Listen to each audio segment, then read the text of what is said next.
Creation care is one of the foundational acts of stewardship that the Episcopal Church engages in for our world and for the love of our neighbor. Creation care impacts each and every single one of us. This creation has been gifted to us by God, and we've been placed as the stewards of it, tasked with protecting it, managing it, and ensuring that it is not ruined by our own greed. Living in the Pacific Northwest, I have the privilege of living on the doorstep of some of the most beautiful expressions of creation in the world. And I've also gotten to live in places like Kansas and Virginia, and I've driven across the entire country on more than one occasion. So I feel safe in saying that there is beauty in creation everywhere you look, no matter where you live, as long as you're willing to open your eyes to see and appreciate the uniqueness of your surroundings. Each of these unique expressions of God's beauty present in the world must be protected. And that call falls upon us as followers of Christ, as human beings, for we are the ones who engage with this creation in a manner that can take and take and take without ever giving back, without thinking about the consequences of our actions on the ecosystems that we disrupt.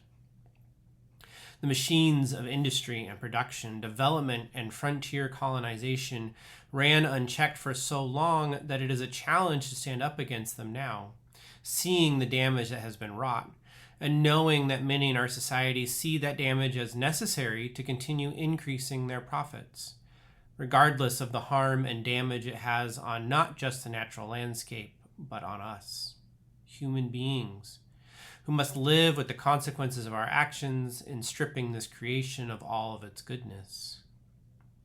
We know that climate change is real. We know that we as human beings have accelerated this climate change through both our actions and our inactions in the face of this reality. We know that those who are poor, impoverished, in countries that are underdeveloped, let alone in our own backyards, people of color, indigenous communities, are all already dealing with the very real impacts of climate change. We know that those in these communities and places are already sounding the alarm for what the rest of our world is soon to face.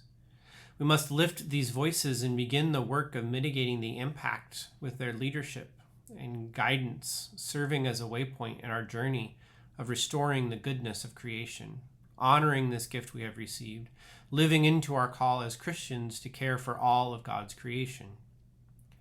Creation care is in many ways a direct expression of our call to love our neighbor, for the health of our creation has an immediate impact on the health and well-being of our neighbor. By protecting wilderness areas, by restoring forests, by cleaning waterways, by reestablishing salmon runs, by reestablishing natural elements of the ecosystem that through human intervention we have wiped out, including predatory animals. We have to try and rebalance creation to its original state as much as possible. And we try and find that balance in balance with our own presence nearby those places that existed with minimal human intervention for much of its history. When we put the health and love of creation first in our priority of living and working within it, we also put our health and the health of our neighbor at the forefront of our minds. When we seek balance in creation, especially when knowing we have an outsized impact on that creation, even when being respectful and caring for creation, when we seek balance, we show our love for God and our love for our neighbor. That love must guide us and ensure that we are continually acting on behalf of creation and advocating for changes in how we impact that creation. We also must stand up when the attitude of dominion over creation is used to excuse the decimation of our creation for the stripping of natural resources, the damage of undisturbed wilderness, the demand to increase profits regardless of the cost on this creation and in turn one another. You can begin this work of creation care through simple acts. Being mindful of your carbon footprint, choosing reusable and sustainable options, reducing the plastic waste in your life. Then seek out opportunities to be in creation. Join in a holy hike. Experience the beauty of creation. Experience the bounty of creation available through healthy and respectful farming methods, such as through a CSA, or even growing your own produce.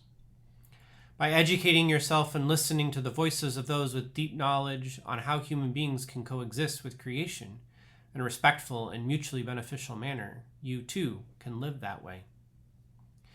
Creation care is a foundational piece of the work and ministry of the Episcopal Church, because it is a ministry of love for God, for our neighbors, and that is our call as followers of Christ.